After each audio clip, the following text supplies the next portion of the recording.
de haber evitado la alianza en la ciudad de Buenos Aires? Yo creo que a esta altura está claro que nosotros hubiéramos preferido que hubiera una alianza en la ciudad de Buenos Aires. Así lo intentamos, estuvimos todo el año acompañando al gobierno nacional, protegiéndolo, ¿no?, de los ataques del kirchnerismo y priorizando a los argentinos sobre nuestro interés partidario, sobre nuestra conveniencia partidaria, aún en los momentos en que hubo que acompañar decisiones difíciles que tuvo que tomar el presidente Milei.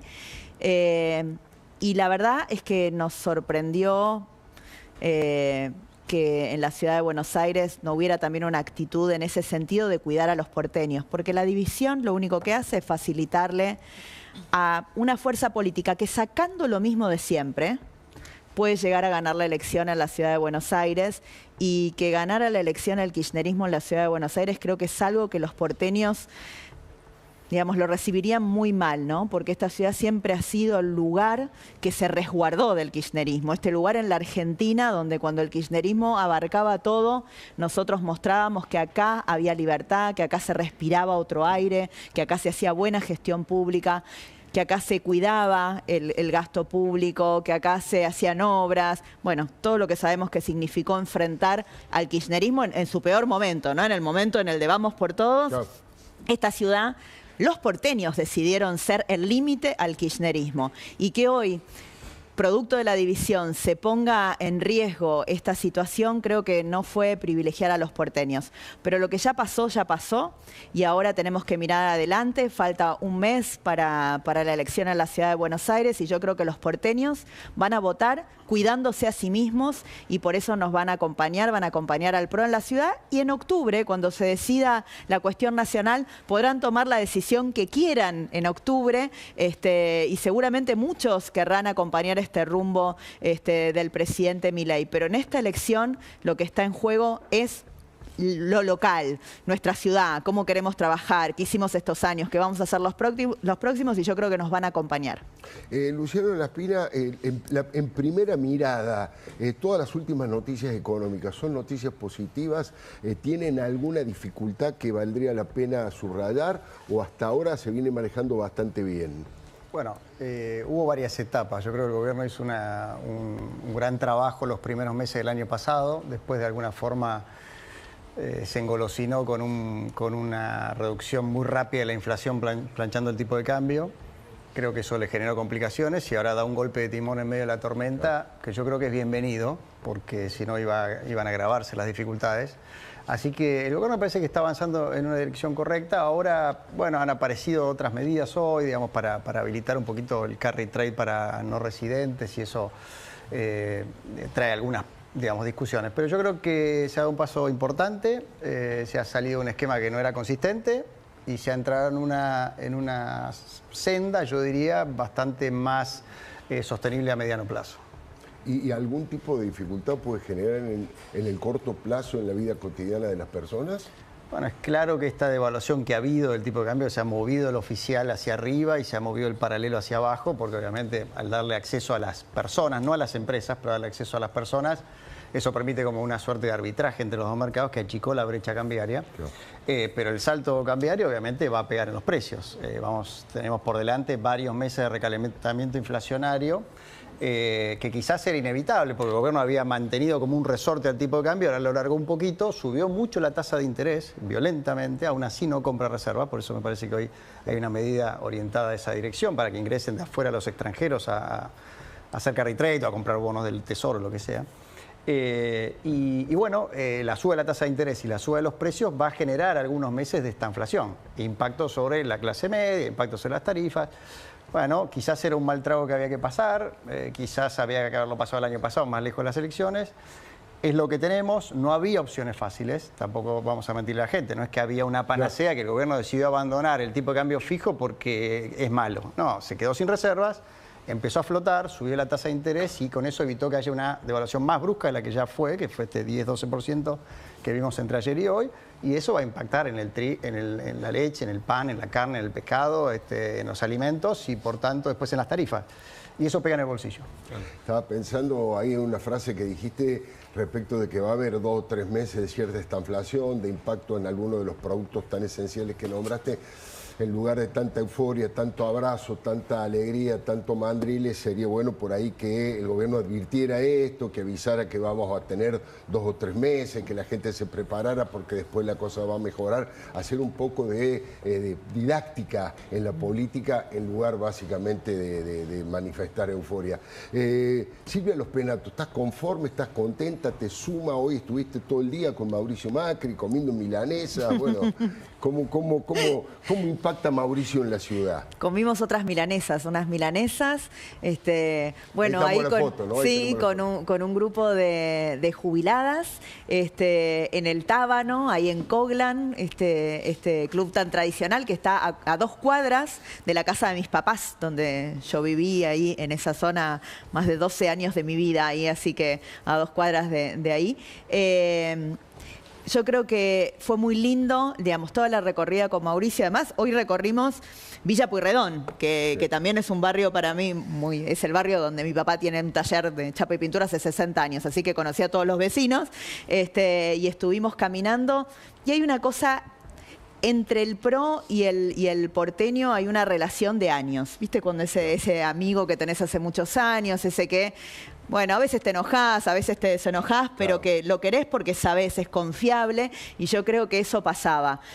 Mucha de la gente, casi toda la gente con la que charlamos venía a expresarnos su apoyo. Yo me sentí muy, muy contenta de eso, y también yo estoy muy honrada de que Mauricio me haya elegido.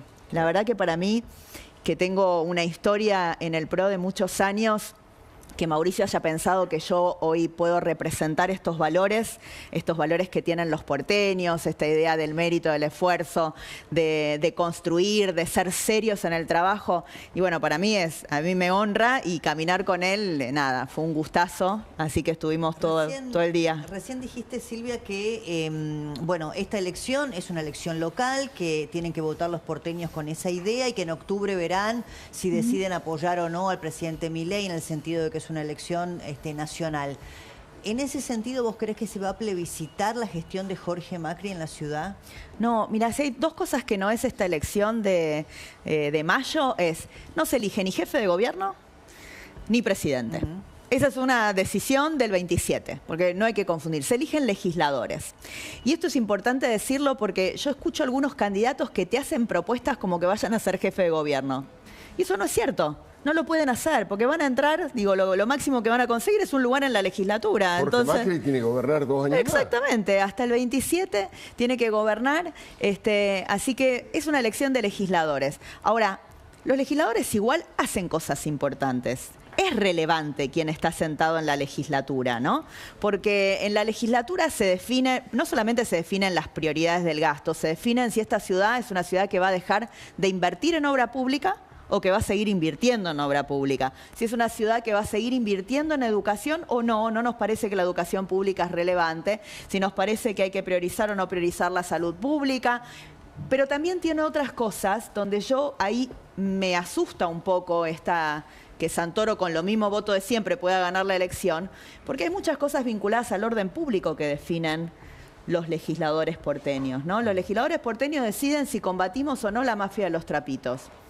Yo la verdad no lo veo a Santoro, que lleva al Pitu Salvatierra, y a varias otras personas en su lista queriendo combatir la mafia de los trapitos. Más bien pensaría que están más proclives a organizarles un sindicato, como hicieron con las hinchadas unidas organizadas. Ahora, va primero, hay que ver, es relativo, ¿no? Siempre el tema de las encuestas, pero esta posibilidad, vos decías, con los mismos números de siempre, el peronismo puede salir primero en la Ciudad de Buenos Aires con la candidatura de Santoro por varias razones. También es cierto que la guillotina de Karina Milei dejó a Marra fuera, y eso le quita votos probablemente a Adorni, entonces deje ese lugar para Santoro, pero también es cierto que Juntos por el Cambio terminó con Larreta haciendo una candidatura por afuera del PRO.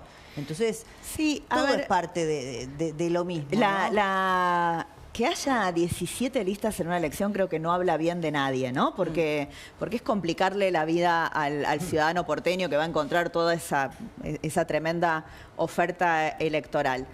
Pero a mí me parece que en esa confusión, en el cuarto oscuro, hay algo con lo que no se confunde. El porteño. El porteño sabe quién es el PRO. Y hay una sola lista del PRO, hay un solo equipo del PRO. A mí solamente me toca encabezar, pero vos mirás abajo de la lista y todo el mundo conoce a los que están abajo. Yo me pregunto si la gente conoce a los que están abajo de las otras listas. Hablando de otras listas, hoy estuvo Adorni aquí, hablando con Cristina Pérez, y le preguntaron por el PRO, lo mismo que te preguntamos ahora sobre la Libertad de Avanza. Él dijo, no tengo ningún problema con el PRO, pero ahora la discusión es entre la Libertad de Avanza y el kirchnerismo, porque el PRO no pudo, no quiso, no supo, creo que usó las mismas palabras que él, enfrentar al kirchnerismo. Y esa es la discusión, es como que el PRO... Bueno, yo yo quiero decir, esta ciudad enfrentó al kirchnerismo. Además del PRO, que la viene gobernando hace muchos años, los porteños se enfrentaron al kirchnerismo. Fueron los que le pusieron el límite. ¿Y cuál fue el límite? Justamente sostener a una fuerza política que fue atacada permanentemente.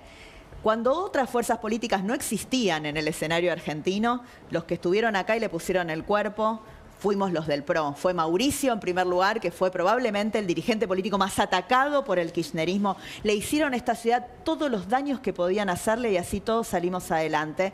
Así que venir a decir que nosotros no somos los que representamos al antikirchnerismo, digo, es como, bueno, no sé, es una subestimación absoluta de los porteños y del PRO.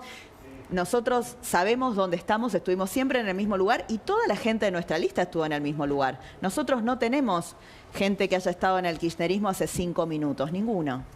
Nosotros estamos en el mismo lugar. Miren, Waldo Wolf, por mucha gente. Waldo Wolf enfrentó al kirchnerismo y se comió una causa de traición a la patria por el tema de Nisman. Todo el mundo lo sabe, ¿no? Hernán Lombardi, digamos, fue ministro de esta ciudad, el mejor ministro de Cultura de la ciudad, tuvo todo tipo de enfrentamientos con el kirchnerismo. Laura Alonso, desde la Oficina Anticorrupción, fue una denunciadora serial de la corrupción kirchnerista. ¿La verdad que en serio van a decir que nosotros no peleamos con el kirchnerismo? Por favor, los porteños saben que nosotros siempre hemos defendido esta ciudad del kirchnerismo y lo vamos a hacer ahora porque yo me tengo fe, no a mí solamente, yo le tengo fe a los porteños de la relación con el PRO y creo que nosotros podemos ganar esta elección y ponerle nuevamente, como tantas veces, un límite al kirchnerismo. Luciano Laspina, ¿qué aspectos económicos criticarías o te parecen que todavía tienen mucho para trabajar en el gobierno nacional? Bueno, creo que hay mucho en lo institucional. Déjame decir algo. Silvia es un lujo. Hace muchos años que somos compañeros del bloque. La verdad que es un lujo para los porteños, así que nada, lo quería decir. Punto. Freno ahí. Bueno, yo creo que el programa económico obviamente está bien orientado. Creo que consolidar las reformas implica que haya alternancia política que vayan en la misma dirección y que no dinamiten, digamos, lo que se ha hecho. Creo que hay cuestiones en lo institucional que habría que avanzar. Por ejemplo, creo en el equilibrio fiscal con una ley de presupuesto aprobada por el Congreso de la Nación. Claro, claro. Creo en la independencia del Banco Central y en que no emita para el fisco con una reforma a la Carta Orgánica aprobada por el Congreso de la Nación por la mayoría de las fuerzas políticas. Claro. Crear instituciones es la forma del último premio Nobel o el anterior de Acemoglu y Robinson, su famoso libro explicando cómo las instituciones consolidan el crecimiento económico, es fundamental. Y eso me parece que es una pata débil que tiene este gobierno en lo político institucional. Por supuesto que afecta a la economía, no únicamente a la economía, también afecta lo que ha hecho con la Corte Suprema y el problema en el que estamos hoy metido con la Corte Suprema y el conflicto de poderes que hay entre el Senado y el Ejecutivo. Eso trasladado a la economía es muy parecido, porque uno para consolidar una baja de riesgo país, que vengan inversiones, que haya estabilidad cambiaria, que haya que los precios de los bonos suban, o sea, porque haya una ley fiscal responsable aprobada por el Congreso, necesita diálogo político, consenso de instituciones. Hoy parece muy prematuro, la emergencia amerita todo, en el futuro los argentinos lo vamos a necesitar. Ahora, la salida del cepo, en estas 48 horas, por lo menos, que es lo único que tenemos para medir, fue con estabilidad dentro del tipo de cambio, dentro de las bandas. ¿Hay ahí alguna divergencia respecto de si el gobierno puede intervenir o no entre medio de las bandas? Algo el gobierno dijo que no, solo cuando bajaba de la inferior o subía de los 1.400. El Fondo Monetario aparentemente dice otra cosa para darle la posibilidad de recomponer reservas rápido al gobierno de Javier Milei. Ahora, el presidente dijo en declaraciones recientes que él prefería o que creía incluso que iba a ir al piso de la banda cambiaria, que el dólar iba a bajar. ¿Vos compartís esta idea?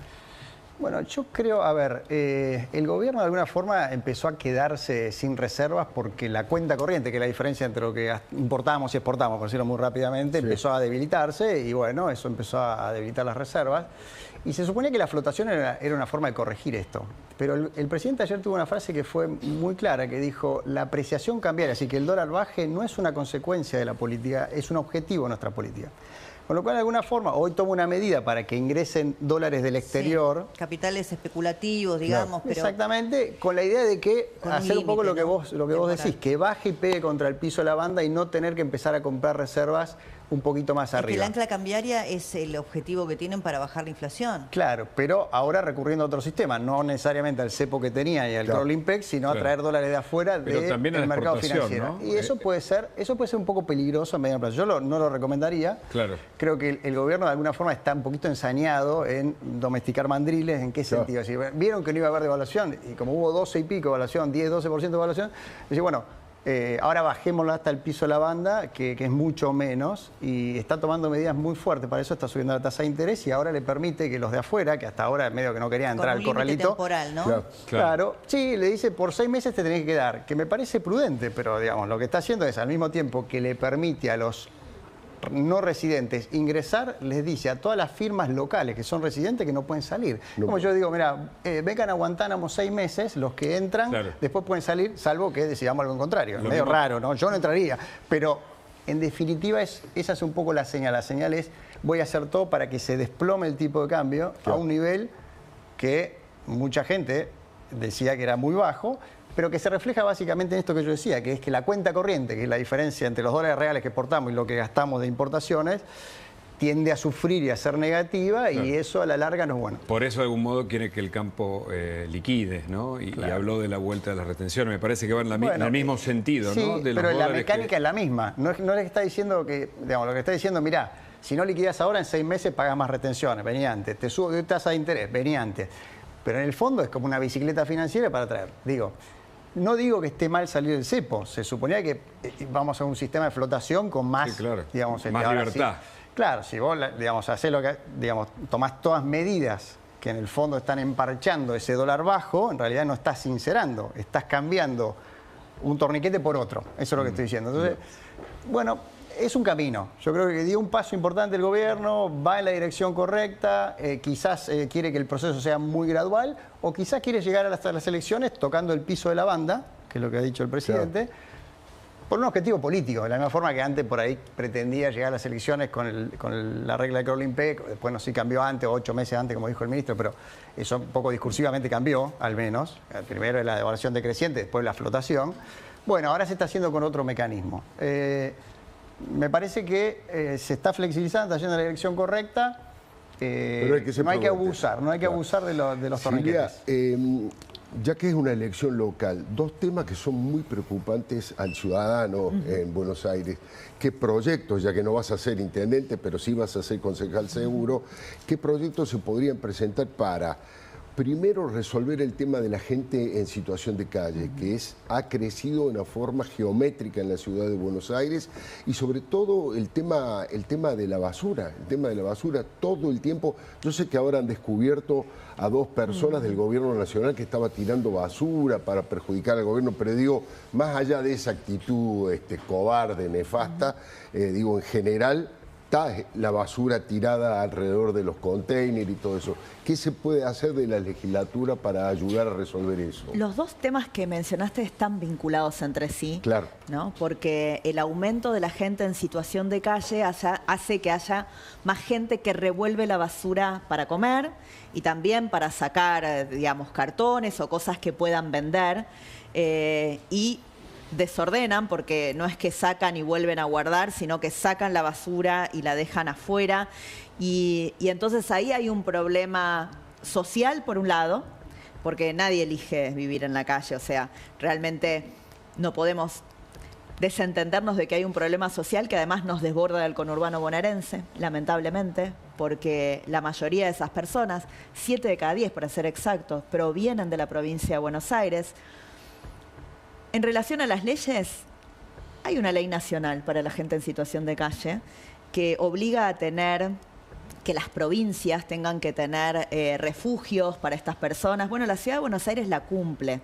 Nosotros tenemos 3.100 camas y camas no es solamente la cama de dormir, son refugios donde la gente puede ir a comer, a pasar la noche, donde hay profesionales con los que pueden atenderse. 6 de cada 10 tienen problemas de adicciones o de salud mental, así que es una problemática. Porque la ley de salud mental hay que modificar también eso, como base y como por eso dice, no van a los refugios. Como dice Débora, lamentablemente la ley de salud mental que tenemos, que lo viene diciendo la mamá de Chano, que es una gran abanderada de esta, es un problemón, porque cuando la gente no se quiere atender hay pocas herramientas para hacerlo. Pero digo, la ciudad tiene un sistema de contención para la gente en situación de calle. Cuando un vecino denuncia esta situación, van equipos de la ciudad a tratar de convencer a esas personas, porque claramente tienen que poder aceptar ir. Y con respecto a la basura y a esto, digo, primero separando que hay un problema social, que la ciudad se ocupa, pero que no puede resolver completamente un desborde de estas características del conurbano, que no tiene ninguna contención. Del otro lado de la General Paz, Kicillof abandonó a la gente en todo sentido, al ciudadano que lo matan con una crisis de inseguridad terrible y también al que no tiene para comer, no tiene trabajo y viene a buscar eso a la Ciudad de Buenos Aires. Pero se están haciendo muchas cosas. Por ejemplo, se reforzaron los barridos, ¿no? Se puso doble barrido y en algunas zonas donde hay comercios o donde hay restaurantes, hasta triple barrido. Se pusieron equipos para cuando hay denuncias específicas, vayan a hacer limpieza en esos lugares. Se le pide también colaboración a los vecinos. Nosotros también tenemos que tener una cultura cívica y saber que cuanto menos tiempo esté la basura en el contenedor, menos chances hay de que la saquen de ahí, y por eso insistir en que hay que sacar la basura entre las 19 y las 21, y se están cambiando las tapas de los contenedores y se están probando soluciones.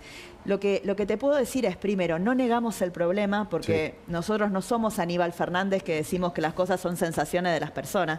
No negamos el problema, nos estamos ocupando, estamos probando cosas diferentes para buscarles soluciones, no dejamos que esto crezca, y además sabemos ahora, y se denunció hoy en la justicia, que también se está utilizando como parte de la campaña y que han habido algunos casos, tenemos una denuncia, pero estamos recibiendo otras, donde hay gente que va específicamente a sacar basura para después sacar una foto para hacer campaña sucia, en este caso sucia, ¿no? Sucia porque ensucian la ciudad y sucia por todo eso. Así que hay un poco de todo, pero lo que sí te puedo decir, Alfredo, es que a nadie le interesa más que a nosotros, que al PRO, resolver este problema. Porque no queremos un vecino descontento. Porque es nuestro vecino del gobierno que eligió y nosotros no queremos que esté descontento, así que nos estamos ocupando y si hay que hacer más, vamos a seguir haciendo más. Vamos a ver qué está pasando en la provincia de Buenos Aires. Débora nos va a hacer un informe respecto de, ¿hay divorcio o hay matrimonio entre Macri y Milei, o entre la Libertad Avanza y el PRO en la provincia de Buenos Aires?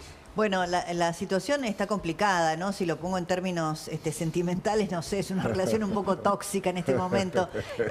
Mira, es bien interesante porque después de lo que pasó con Cristina, que seguramente también va a tocar Hugo, ¿no? De este amague que nos hicieron de fractura dentro del peronismo, Cristina finalmente dimitió, la unidad del peronismo ya está garantizada.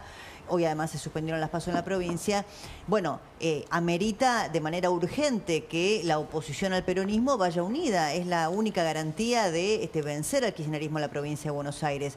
Parecía que eso iba a ser posible, tuvimos una nueva foto, esa más famosa foto de Santilli, de Ritondo, con Karina Milei, con pareja, con Lule Menem, primero en la Casa de Gobierno, en donde estuvo el propio presidente, una segunda foto en el despacho de Martín Menem, ya sin el presidente Milei, pero con todos estos actores más Guillermo Montenegro, el intendente de Mar del Plata.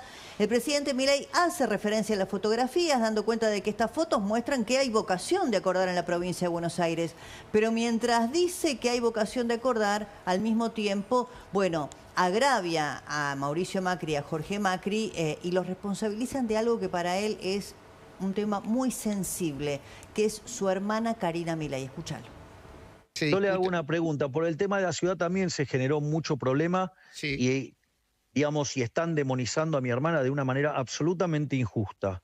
Yo le hago una pregunta. Yo dije, vamos juntos en todos lados. La pregunta es, ¿yo desdoblé las elecciones en la provincia de Buenos Aires? No. Las cosas en las que a mí me apoyaron, digamos, en el gobierno nacional, ¿acaso no son cosas correctas? Yo lo agradecí, de hecho en el propio discurso lo agradecí, es una referencia a los 87 héroes, porque esas personas van a quedar en la historia por haber hecho lo correcto y no, digamos, hacer demagogia. Ahora, ¿a usted le parece que nosotros podemos avalar una suba de impuestos? ¿Usted le parece que nosotros proponemos una agenda de reformas parecida a la que estamos haciendo en Nación y la voltean? No hay voluntad de cambio en la ciudad.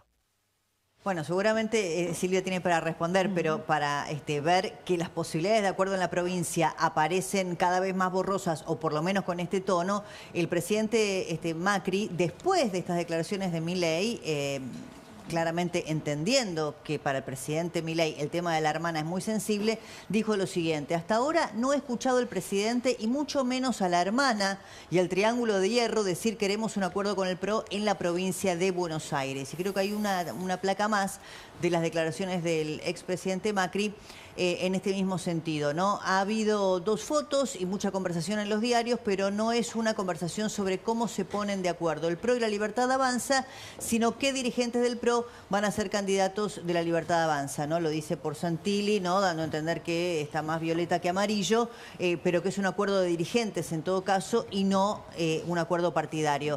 Complicado porque realmente la unidad de la oposición al peronismo en la provincia de Buenos Aires es la única garantía de rédito electoral, ¿no? Y en este tono parece difícil, Alfredo, por lo menos por ahora, ¿no? Es un error político gravísimo del gobierno de Javier Milei. Tienen una concepción, ¿saben lo que están apostando, Débora?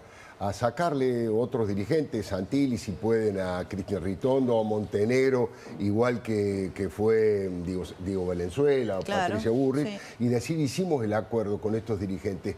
El tema es que el PRO, si eso pasa, el PRO con Mauricio Macri, van a armar su propia lista en la elección en la provincia de Buenos Aires. Sean 2 y saquen puntos, 2 sean 5, puntos, sean 10. 5 votos, 100 votos, lo que saquen, se lo van a sacar y van a Totalmente. permitir una vez más, como ocurrió con el triunfo de Kicillof, la división en la provincia. Los acuerdos se hacen entre partidos, no, digamos, como dicen los chicos, chafando un dirigente o tratando. Está muy bien si hay dirigentes que se quieren pasar de partido, por supuesto, están en todo su derecho, pero los acuerdos deben ser entre partidos políticos y no entre personas, porque si no la división sigue. La división Totalmente, sigue. por supuesto. Bueno, uno de los temas. Contanos cortito, estamos Sí. complicados con el tiempo. No, Perdóname, Hugo. te cuento en el mismo sentido lo de la provincia de Buenos Aires. Claro, que porque el peronismo, ¿qué ustedes pasa? venían tratando un hecho interesante, que es que Cristina se doblega, decimos entre comillas, frente a Kicillof. Bueno, lo que pasó en el Senado es que se suspenden las PASO. Ella misma le pidió a Teresa García, Claro. una senadora clave, que finalmente suspenda las PASO. Y Teresa García dijo en el Senado bonaerense: pese a que no estamos de acuerdo con el desdoblamiento de Kicillof, acompañamos. Ojo, porque vos lo dijiste hace un rato con Majul. Cristina sabe de política y en esto, si bien entiende que tiene, hay unos 20 y tantos intendentes que la acompañan a ella y Kicillof la dobla, tiene unos 40 intendentes que ya lo venían empujando para que desdoble, también Massa tiene 20, ¿eh? Y después se van a reunir todos para lo que va a ser, en este caso, la elección del 7 de septiembre. Seguramente las PASO se van a suspender en una fecha no confirmada en diputados bonaerenses, probablemente la semana próxima. Pero cuando vayan a las elecciones generales en octubre, sobre todo, me parece que ahí van a estar unidos. Esta es la impresión Todos que tengo. juntos, van Cristina todos sabe que no es su mejor momento político, pero también sabe que tiene problemas en la justicia, como los tiene Alberto. Ojo que no tiene fuero Alberto. Claro. Después, si queda una linita, contamos qué puede pasar. Que hoy fue procesado, por supuesto, y se le Exacto. viene la noche. Silvina, 2 líneas también, 1000 disculpas. No, tranqui, te cuento. Las cataratas de delito en el conurbano. Hoy se conoció una noticia de que el ministro de Seguridad de la provincia de Buenos Aires dice que la solución para los delitos, ahí está, busca prohibir que 2 personas circulen en la misma moto para bajar los robos. ¿Viste? Esa es la solución que tiene el ministro de Seguridad de la provincia de Buenos Aires. Mientras tanto te cuento en qué está gastando el ministerio. Mira, ¿en qué gasta la plata? Prestación de servicio de acondicionamiento de dependencias, básicamente los baños del Ministerio de Seguridad. ¿Cuál era el monto original que tenía esta contratación? 33 millones de pesos. Pero mira esta curiosidad que te cuento ahora en la segunda placa. Se presentaron 2 oferentes. Un oferente planteó una oferta de 30 millones de pesos y otra oferta de 125 millones de pesos. Acordate que te dije 33 millones de pesos originales. Te hago una pregunta, ¿cuál resultó ganadora? Pero si está el kirchnerismo, 120 millones. Acerté. Acertá. Correcto, diría Correcto. Susana Jiménez. Qué bárbaro, Qué pistoleros que son, Qué malandras que son, No aprenden nunca. Mirá que Cristina puede ir presa, que están condenados un montón, que Debido estuvo en cana y siguen, lo llevan en el alma. No lo pueden, no lo pueden, claro. Es tremendo, 120 millones. Y además ese tipo de paparruchadas de atacar las consecuencias y no las causas. Van a prohibir que anden en moto en determinado horario. Es no conocer la situación social, disculpa, Exacto. en la provincia de Buenos Aires la gente no tiene auto, la gente pobre usa la moto para llevar a sus hijos a la escuela, para ir de a 2 o de a 3 muchas veces. ¿Qué van a hacer los operativo riesgos? en todos lados si no hay policía para que vayan en la calle? Y lo ¿no? sabe Kicillof, lo sabe el ministro Alonso también. La forma de combatir al delito es prohibir que anden en moto. Es un una locura. delirio. Y después cuando roben en los autos van a prohibir que anden en autos y van a cerrar el tren. Es impresionante, ¿no? La falta de capacidad. Decime una linita de Alberto Fernández, que es título de todos los diarios de mañana y hoy de los portales. Se confirmó el procesamiento, no le queda más instancia que a la Cámara de Casación. En este caso va a ir a juicio oral de 3 a 18 años, la pena en expectativa, 2 hechos de lesiones graves, 1 leve, doblemente agravado por el vínculo, abuso de poder y autoridad, más amenazas coactivas. Una serie de elementos en donde Irursun y Fara dicen a juicio oral. Por supuesto, Boico, que fue abogado de Cristina Fernández, dijo, claro, no están los elementos suficientes. Me parece que la causa ya pasó por todas las instancias, va camino a un juicio oral con una pena mínima de 3 años. Alberto Fernández no tiene fuero, o sea que el final puede ser complicado para él. Puede ir preso. Sí. Una línea, Luciano, respecto de los números en la ciudad. En La Libertad Avanza dice que no han usado la motosierra, que tienen déficit. La información, por lo menos que yo tenía en cuenta, era que la ciudad tiene equilibrio fiscal hace bastante tiempo. Sí. ¿Cómo es eso? Le voy a dejar a Silvia en estos temas, pero tiene equilibrio fiscal, ha hecho un recorte de gastos enorme este año de planta de personal, o sea, en línea con todo lo que ha sido la crisis que ha sufrido la Argentina, Seguro. la ciudad se ha disciplinado. Te voy a dar el dato, Sí. el dato exacto. 4 años de equilibrio fiscal, el último año además con superávit fiscal. Cayó la recaudación en la ciudad de Buenos Aires producto de la crisis económica del año pasado, 11%. Y sin embargo, tuvimos un presupuesto con un superávit de 3,9%. ¿Por qué? Porque se redujo el gasto casi 9%. Ese gasto que se redujo, básicamente 12.000 contratos de planta política. Eso en un solo año, y hubo un reordenamiento para achicar estructuras. Todo ese fue parte del ajuste que hizo Jorge Macri. Por eso tenemos una ciudad no solamente equilibrada, con equilibrio fiscal sano, porque no dejamos nunca de hacer obra pública. Interesante, nos estamos retirando, así que déjenme que despida a estos invitados de lujo. Gracias, Luciano Lapina, gracias, Silvia Los Penatos, por venir. Débora Plager, te vas a hacer cargo del programa. Sí, durante 4 días, semanas sí. no voy a venir, Durante 4 semanas me voy a ausentar y 4 martes. Débora Plager va a ser un infinitamente mejor programa. No, de ninguna que manera. Te cuidaremos el lugar y te estaremos esperando. Con Silvina Martínez y Hugo Machiavelli. Muchísimas gracias por todo. ¿Te gustan los Rolling Stones? Entonces tenés